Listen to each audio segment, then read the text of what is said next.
Well, that's the second Champions League or the second first leg Champions League semi-final done and dusted between Liverpool and Villarreal, and Liverpool ran out. Well, you could say comfortable 2-0 winners, but yeah, I don't think that match was much to write home about, in all honesty. And I am joined by Siddhant. Hello, Siddhant. I can't see anything, Shane. Yeah, For some reason, can you see me? I can see you perfectly. It's all good. But wait, I'll leave this conversation and come back maybe because I think so. I can't see anything for some reason. Yeah, your audio is also Okay, lagging a tad. hold on. Right, so obviously technical issues considering we're setting up from home, that does happen. But quick pointers about the match. It was a stodgy, stubborn first half from Villarreal, and you thought that, maybe they would get away with maybe a nil-nil, maybe nick a goal, take a 1-0 back home. But in the end, those two, that quick bit of that little streak which happened in the early parts of the second half. First, an own goal from Pervis Estupinan, and then Sadio Mane scoring literally just 2 minutes later pretty much killed this tie off. So there wasn't much to be done there, and I hope it's working this time, Siddhant. Yeah, it is, and well, I have to say, after the game yesterday, you would say that this game probably did not live up to the billing of a semi-final. But yeah, Not in the least. Liverpool cruising right through, and I did not expect anything else actually. I thought they're gonna win the game. I think I predicted a 3-1 scoreline, Yeah, I and predicted I a 2-1. So but we both did not know where that one goal was coming from for yeah, Villarreal. admittedly not, because we knew Villarreal would set up defensively and maybe nick a goal on the counter, but they didn't really make much on the counter either. So yeah, it was definitely a problem in terms of where were they getting that one goal. That is true. And that one goal, forget anything. I thought Liverpool should have probably scored two, three more because the way they were bossing the game, Liverpool were. I don't think so. Villarreal were a match for this Liverpool side at all. It was, Yeah. as we had discussed before, we looked at that Liverpool side and we looked at what Villarreal were doing. I thought Unai Emery set them up defensively. And then Yeah. when even the two goals happened, you thought maybe now Villarreal will have to try and attack, but they definitely were not going for it. They probably just wanted to sit back and ensure that they did not concede more than two goals. But boring Mm. game that way. I thought it could have Yeah, been much better. yeah, definitely not the best game, especially considering just how entertaining yesterday was. Or as Rajiv Shah puts it very clearly, men versus boys, it really did look like that after a point. Because Liverpool were comfortably bossing the game for the most part. Villarreal did defend well in the first half, but once those first two goals went in, you knew that was it. As the end of their plan, they're not getting anything from this particular game. Yeah, the way that first goal went in, you have to be My unlucky. God. Okay, you have to be unlucky for that first goal to go in. Hmm. But then I thought Liverpool deserved it as well. The kind of chances they were creating, the kind of position they had throughout the game. Villarreal were lucky not to concede any goals before halftime. But in all fairness, that 2-0 scoreline doesn't reflect the dominance Liverpool had. But probably Villarreal still in with, I don't know, what, 1% chance after looking at the way they played tonight. I mean, they'd have to attack a lot more because it's a 2-0 deficit, which means in theory you need to beat Liverpool by a 3 goal margin. And obviously, we did mention before the game that they have some misses. They were missing Gerard Moreno, their main goal scorer. But yeah, they just didn't look like they had an attacking plan. The plan was, I think, get a nil-nil or 1-0. Even if they lose 1-0 types, would have been okay taking that back to the second leg. But 2-0, I mean, this Liverpool side, I don't think they're letting this go because Yeah, they know how to win. they know how to win. Plus, this Liverpool side, you'd expect them to go all out even when they go to Villarreal. The fact Correct. is, Villarreal might be sitting back, but Liverpool doesn't sit back. They play such a high line. They're always on the lookout for those passes up front. Trent Alexander-Arnold again having a great game. I Hmm. thought some of his passing is exquisite. By the way, I was I just know. hearing the stat. He's only 22, if I'm not wrong, and he has played over 220 games for Liverpool already. Yeah. That's some incredible numbers. That shows how good he is. And you remember the time when England had dropped him once. You remember that? And Yeah. look at how he's come back again and playing for Liverpool the way he is. I Hmm. still can't believe England thought that well that he's not good enough for some time at least. And But Kishore Creations whatever. has an interesting point. He says 1981 Liverpool visited Paris and beat us being Real Madrid in the final. I feel we're facing them again. It'll be 14 versus 7. They are our closest European rivals now, as AC Milan was once. I have to give them props here. That's a valid point. We could very well be seeing the battle for a 14th title between the battle for a seventh title, because I think that would very well be what we were picking, even going into this game. But let's see. I mean, you thought City were favorites, but Real are proving that they have been one very tough nut to crack in that regard. Yeah, Real were tough. Without having any proper chances, they ended up They scoring took three three. goals. Exactly, They exactly. scored three. I could not believe how City must have been like. I think the Pep Guardiola must have gone inside the dressing room and would be like, "What the hell did we guys do out there? We kept taking this two-goal cushion we had, and then we kept And we kept conceding throwing it one away. goal." Yeah, Mm. so I thought it was very surprising the way I was City would hold back also when they were 3-1 up, but they were also attacking and then somehow on the counter that Vinicius dummy was one Was for the ages. next level.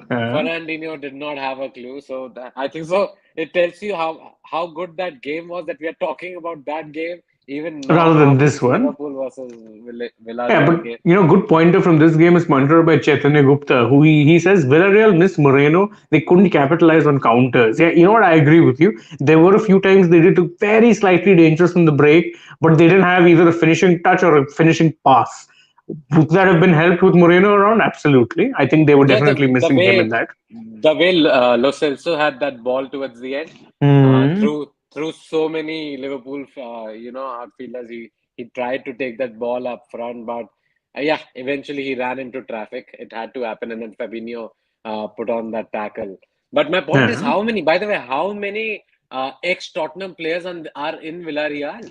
There's I don't. there's the I actually did not remember that. I forgot by the way when Sergio Aurier came on. I was like, Hmm. oh, even this guy Yes. is there. Even Exactly. this Even I guy had is there. forgotten that Aurier was there. Right. So Okay, actually, so if you have to go, so Aurier, Foyth, and Lo then Lo Celso, Celso Capu, three. Etienne Capu, Etienne 4. Capoue. Oh my God, four. But they love Tottenham. And Unai Emery was on the other side of North London, and was he really enjoying these players on the other side? Like well, he he's did got sign so one many of his Tottenham former players. players. He did sign one of his former players, Francis Coquelin, from Arsenal. So that's one.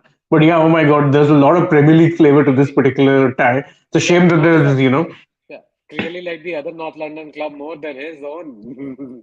Only one from Arsenal in terms of that, Francis and Coquelin there, and four then of them from. four former Tottenham players. That was Yeah, that yeah, was and actually interesting to watch. Aurier, I always looked at him and I thought maybe he's gonna get a red card somewhere. Maybe he's gonna concede a goal. I never thought any team with Aurier as your right back or left back for that Hmm. matter were safe enough. Yeah, yeah, because he had one I don't know head scratching moment in him where he just lose his mind, commit a rash tackle, and then he'd just either get himself sent off or he'd give them like a golden opportunity. So, That, that is true. oh, Purushottam Purushottam Biswal is Biswal has a also. very interesting question. Do you think Klopp would have the same success as United that he did in Liverpool? No. Simply because Liverpool were geared and built in a way that they actually gave him the opportunity to put his stamp on the squad. I don't think any United manager, except for to an extent, maybe Ole Gunnar Solskjaer, had that opportunity because they, I don't know, as we always say, the top brass in that club have always been particularly minded towards the commercial side of the game rather than the footballing aspect of things. Lest we forget, there's this urban legend that floats around that Jose Mourinho wanted to get rid of Anthony Martial. And do you know why they didn't get rid of Anthony Martial? Because he's Joel Glazer's favorite player. So, Wow. Even as a United fan, I'm saying wow. Uh, exactly. And you just hear that and you're like, what? I mean, the guy was underperforming. He has been underperforming for a while, but he wasn't shipped out under Mourinho because he was the owner's favorite player. And I'm like, wow, good job. yeah, but then they shipped him off, and even there he was not performing, and I don't know what they're gonna do Yeah. with. The problem with United is that they have been paying such crazy wages to some of these players Hmm. that is come to bite them back. They've been unable to offload so many players because of that reason Exactly. alone. Yeah. Because no one Anyway, will take a wage cap. Yeah. Chaitanya Gupta, by the way, has a valid point. He's saying that as an Arsenal fan, there's respect for Emery. He respects Emery, but he Hmm. never has any backup plan when he can't get his main 11. Do you agree You know, with I, that? I yeah, to an extent, because he is a very tactical, manager in the sense that he will plan for everything the opposition does. But oftentimes that can come back to be a little counter-attacky in some ways. And if you're not getting those counter-attacking chances, then there's like you did see. He, to be fair, he was a little proactive. He brought on like what, three players at one go. But I think he left it a little too late because by that point they were already two goals down. You needed to introduce that change in maybe the 55th or 60th minute type thing. And maybe he left it too late. But yeah, he does tend to be not as proactive as one would hope. I think that used to be a problem of his to an extent at Arsenal as well. No, but when he was at Sevilla, I thought they always performed well. At least, see, most of the times I was unable to follow Sevilla in the La Liga, but Hmm. I saw them in the Europa League, and when he won what three championship titles with them, the Europa League Yeah. titles with them, and I really think Emery is a decent manager at least in terms of Yeah, yeah. taking Villarreal, a club like Villarreal, to the semis is also no mean feat. It's an Hmm. incredible achievement considering that you have beaten Juventus, you have beaten Bayern Munich, and then you have come here. It's not like they had an easy road till the Yeah, semis. they So haven't I thought, actually. For them I actually thought you, reaching this far was a big deal. yeah. So that's why I'm saying it's incredible the way he has come till here, but I don't think they're going past Liverpool though. I Because as think Sanket with Joshi even points out, all English final incoming. Wouldn't be I surprised if that happened. I actually thought that's the case even before this tournament began. I Mm. said that it's gonna be. I think so. I saw Premier League the first two three games, and somehow I thought maybe City versus Liverpool happening this time around. Mm. I've been saying it non-stop, and maybe Real Madrid get past City in that second leg, but increasingly it looks like Liverpool for sure will be in the finals, and then City definitely have the upper hand against Real Madrid. Mm. Yeah, I do agree with that. And it would be something, because I think it would be, if we look back, I think 2018-19 was an all English final because you had Yeah, Liverpool versus Spurs. Then Spurs, 1920 was Bayern versus Bayern. PSG. That was okay. But then again, 2021 was City versus Chelsea, another all English final. And this year we could be headed for a third all English final in what, four seasons? That would be insane. That is the kind of dominance the English club. Suddenly, you see, there was a time the La Liga clubs were dominating the Hmm. Champions League, and now it has shifted. Now it's all entirely English clubs who are doing so well. Yeah. By the way, Aviral Pandey is reminding me, and Aviral, I definitely remember you telling me that Liverpool are winning the Yeah. quadruple, and you should know this that if they actually do manage to achieve that feat, I'm going to remember you first because you have been saying that Saying for the it for longest ages. time now. Yes. Yeah, Yes. so Aviral, don't worry, I don't forget easily, and this I'm definitely not forgetting that Liverpool are winning the quadruple according to you. I hope they don't though. No, as a United fan, no. I would much rather have City winning that Champions League crown and City winning that Premier League crown right now, even though they are the noisy neighbors, but still over Liverpool, Hmm. I'll take that as a United fan. And as Kishore Creations points out, oh, Manchester United gentleman fans saying City has the upper hand against Real Madrid. Ugh. But you have to say they do. I said that even yesterday. I thought City were the better team also, and they should have probably scored far more goals than they did. And I don't know how they ended up conceding three goals in the first place. They Hmm. probably should have won that tie somewhere around 5-1 or 5-2 at most. But suddenly 4-3, and it doesn't look that rosy for Manchester City. The thing is, with those three goals, Real Madrid have kept themselves in the tie. And because Hmm. the way Benzema, I was talking about his Twitter post earlier today. I saw his post, and that guy is raring to go in that second leg. I can He feel it. is. So He is. so City have their task cut out, and I want to see a great contest because frankly, I don't care. City wins, Real win. I really don't care. I just want to watch as a neutral great football between the two sides. Purushottam Biswal has an interesting question. He says, what do you think is the main reason behind the PL dominance in Europe? So I think I can point out two factors. One was the decline of the Spanish giants. Obviously, we know Real had a good run in winning it, but then Barca slowly started declining as a force, and then Real, the same thing kind of happened with them as well. Even now, they're reaching semi-finals and finals, but they are very much a team in transition. The second thing I think is the English clubs finally got their act together.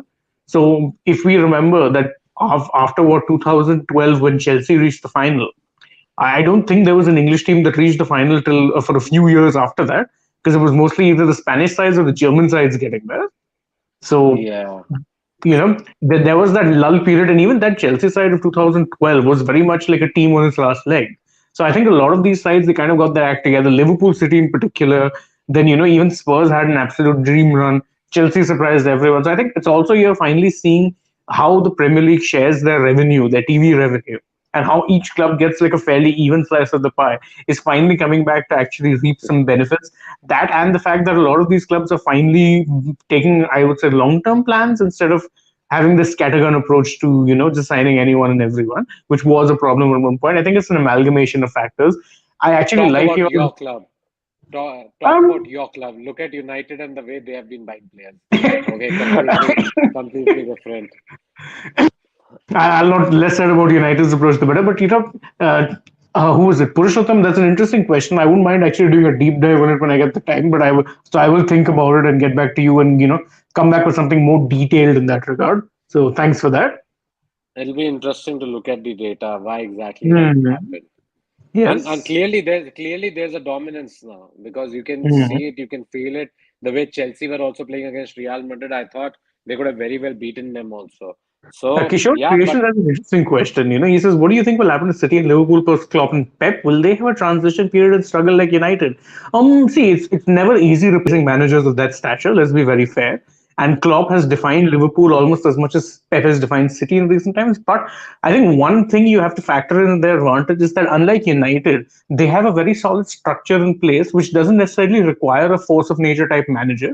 Their manager is a part of their entire organizational setup. With United, they were so reliant on the force of nature that was Sir Alex Ferguson. That when he did finally get replaced, they really didn't know what to do afterwards, and that's just my take on it. So, what do you think? yeah, I think the same. I think so. The problem was that everybody who's walking into the shoes of Sir Alex Yeah. was given a task, okay?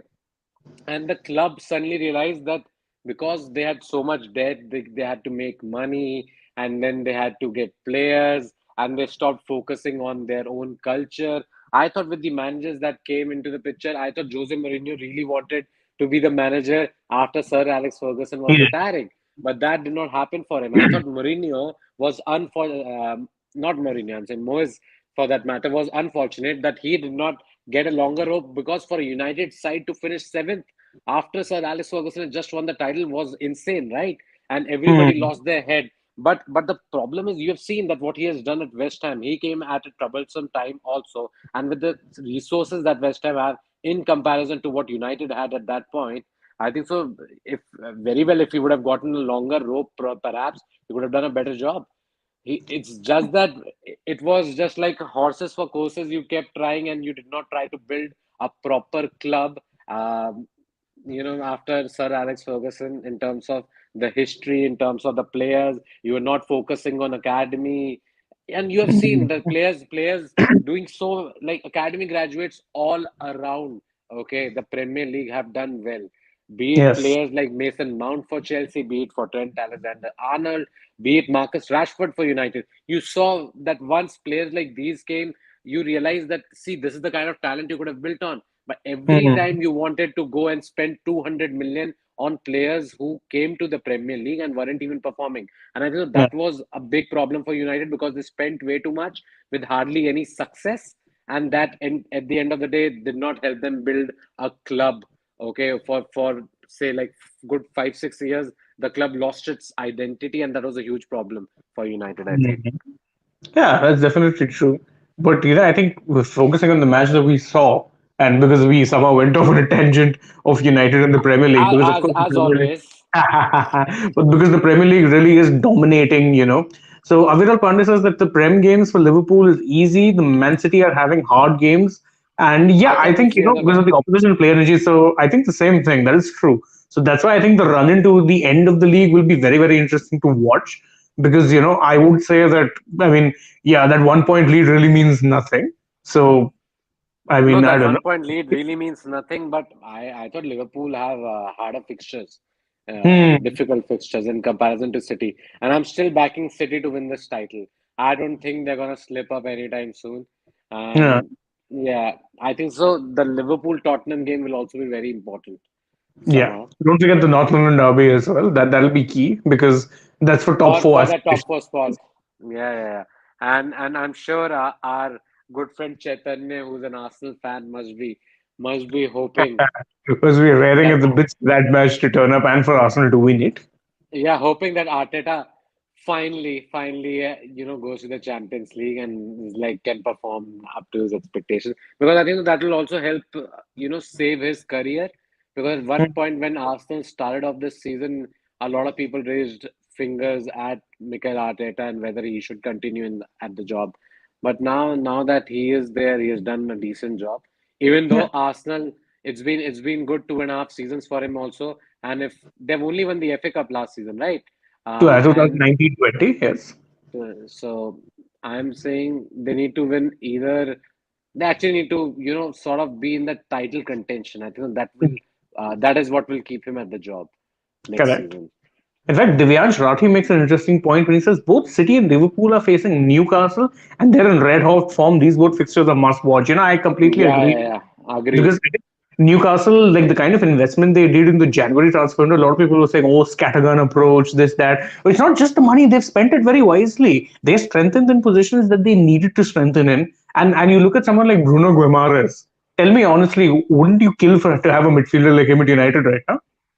I would kill for so many players at United right now. Just that it does not matter what I want. Even for the matter, Kieran Trippier, when they signed Hmm. him, a lot of people thought, "What? He's coming to Newcastle? Why would he leave Atletico Madrid and come to Newcastle?" And see, like irrespective of whatever people said, Newcastle are again. They were a force Hmm. in the Premier League once upon a In the time when Alan 90s, Shearer yes. was there. Alan Shearer and all were there, and I think with the Arab money coming in. It Hmm. could definitely be a huge thing. Yeah, Paisa, because paisa. yeah, they're going to be one team to watch. I think for at least the next couple of seasons, see what strides that they make.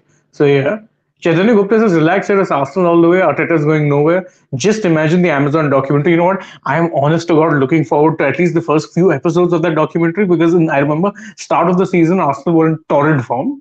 Yeah, So that's what. And the so way the they have.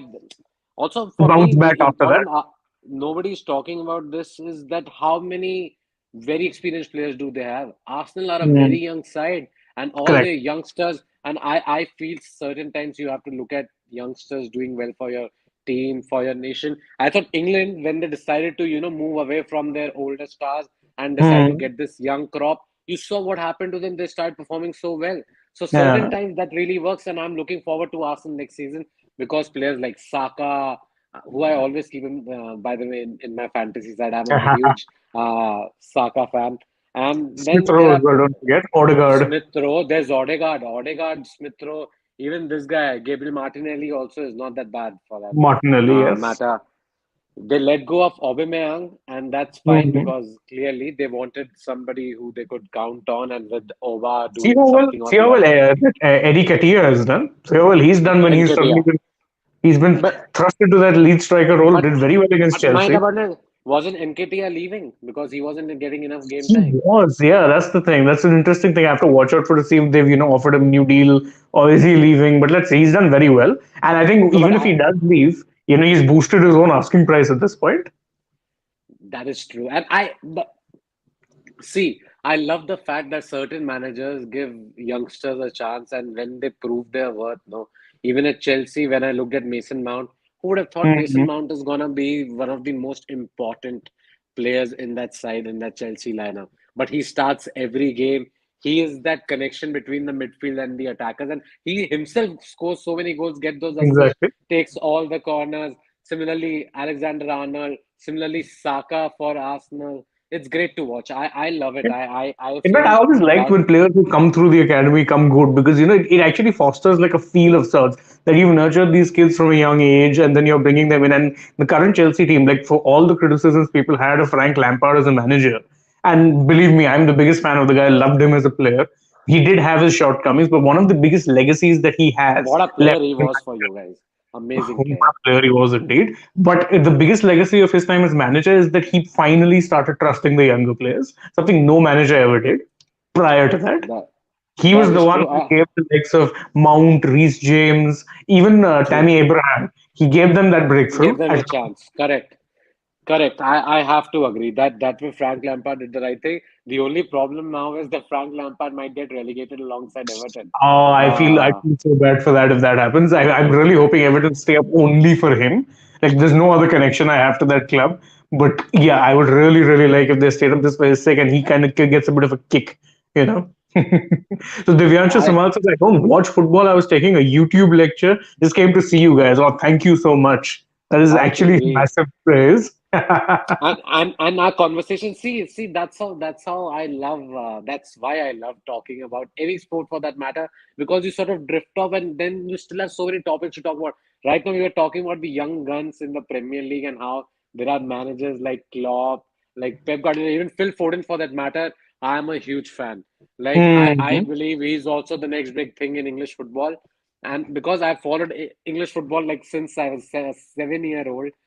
This is Hmm. the first time you can see that real youth dominance. Now, last time you Hmm. remember it was Wayne Rooney probably coming through the ranks, and Yeah, suddenly that like was Love's there's this generation. there's this young guy who's suddenly turned up Evertonian, but he comes to United, becomes such a legend, and now you look at certain players, and I feel like if we talk about Belgium in the same light, now that they have currently got a golden That golden generation of their generation. own, Yeah. and they haven't won a thing yet to show for Hmm. it. I think England are also gonna rue it if they don't win it with this generation. Yeah, they already rooted once with the whole, Galacticos era Semi generation which they had. Semi-finals, yeah. I'm saying, but now they reached the semi-final of the World Cup, and then they reached Hmm. the final of the Euros, which they should have won. But Italy, imagine a team that won the Euros couldn't even qualify for the World For the World Cup. Yeah. So Aviral Cup. Pandey has It's a question crazy, for you, sir. Check that out. huh? He has a question for you, Aviral Pandey. What's up, fantasy total? So I'll tell you. So I don't play the Premier League fantasy, but there's a website called Fantrax, okay, where I play this draft football with my friends ahead of the season starts, just before the season starts. So then we have got a team of somewhere around 18 squad players that you have, and you have to put 11 players. You have to select it every week. So Saka is one of those players that I drafted in my squad. I have also got Mason Mount, by the way, and now let me. I by the way picked Jadon Sancho also, even though he hasn't performed.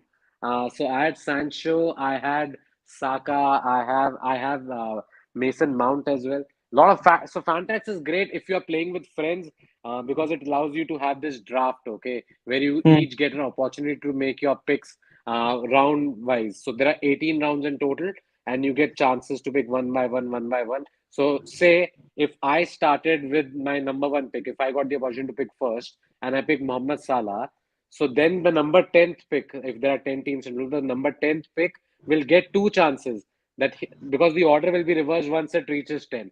So then he'll Hmm. become one. So he'll get to pick the 10th and 11th player in terms of the draft so that it sort of balances itself out. And then Hmm. I'll get 1 and 20. So Ooh. I really love this Fantrax app. Yeah, that And sounds like an interesting game, actually. I play it every year with my friends from my previous organization because all of them are also football buffs, and we used to Hmm. watch a lot of Premier League together. Like we would Okay, so have I've got a couple more questions and then we'll wind up. So Vishal yes, Dhiman asks, who's the neck ahead in this year's Ballon d'Or, Salah or Benzema? I will go with Benzema on that. Pretty simple answer. Although Salah is but not a bad shout either. no, but So, if Salah wins the league, if hmm. he wins the Champions League, if he wins the FA Cup, then Oh, if I he does, don't even if think he does then a quadruple, yeah, then yes. so yeah, then this color is is And where it's Kishore going to Creations be. has an interesting question. He says EPL's greatest league, English young players are so talented. Yeah, like the names you mentioned. So, but why does the England team play with a defensive approach with so much attacking talent? Okay, fun fact: long-suffering English national football team fan here, and I can tell you why they play that way because it's a fear of failure. You have to understand, England have not won anything since 1966, and there is always massive hope. So they'd rather play pragmatically rather than going all out. I think, to be fair, that approach has changed in recent times with Gareth Southgate's approach that he's had. And again, I must say this, that I don't think Gareth Southgate is some world class manager, but he's done a very good job with this England side. And one of the key things he's done is allowed them to kind of express themselves. I think we're seeing that change. So I think let's see what happens in Qatar when that World Cup does take place, but we'll see. So anyway, I think we planned that we'd go on for 15 minutes. We have successfully doubled that, by the way. So I think Yeah. we can call it a night. Again, thank you Yes, guys it's so time to much call for it a night. joining. Yeah, thank you guys again so much for joining us. I hope you enjoyed having this chat. If you're joining us, you haven't subscribed, do subscribe, like the video, share your comments afterwards, share it with your friends if you enjoy seeing two guys ranting away about something or the other football I was related. talking about fantasy also. I have talked about everything Exactly, already. exactly. We've covered every aspect, including, of course, the Liverpool Villarreal angle. So, again, thank you guys so much for joining us, and we will see you very soon. Bye bye. Tomorrow. Oh, yes, Tomorrow we have tomorrow. to remind them. Why Oh, tomorrow? yes, Because Manchester our United versus United, Chelsea. Yes. yeah, and So, we we will both see you for that will be tomorrow. supporting our clubs. Respective If teams, yes. yes, Shin, I'll see you tomorrow. Okay, We will see each bye. other tomorrow. Good night, Bye. guys. Bye bye. Good night, guys. Take care. Bye.